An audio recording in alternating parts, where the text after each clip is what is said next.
গবেষণায় দেখা গেছে দীর্ঘমেয়াদী ডিপ্রেশনে আক্রান্ত নারীরা প্রায় ৬০ থেকে ৭২ দিনের মধ্যে ঘটে যাওয়া ঘটনাগুলো স্মৃতি রাখতে অসুবিধায় পড়েন।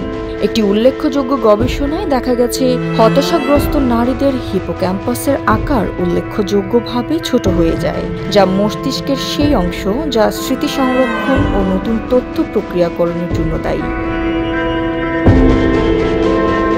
দীর্ঘ সময় ধরে ডিপ্রেশন থাকলে কর্টিসল নামক স্ট্রেস হরমোন অতিরিক্ত নিঃসরণ হয়, যা হিপোক্যাম্পাসের কোষের ক্ষতি করে এবং নিউরোনাল কানেকশন দুর্বল করে। এর ফলে শর্ট টার্ম মেমোরি ও কগনিটিভ ফাংশন কমে যায়। এই গবেষণাগুলোর আলোকে বিজ্ঞানীরা বলেছেন ডিপ্রেশন শুধু মানসিক নয়, এটি একটি নিউরোবায়োলজিক্যাল সমস্যা, যার ফলে নারীদের মস্তিষ্কে গঠনগত এবং কার্যকরী পরিবর্তন ঘটে। শুধু নারীরাই নয়, পুরুষরাও ডিপ্রেশনে পড়লে স্মৃতিশক্তি হারাতে পারে।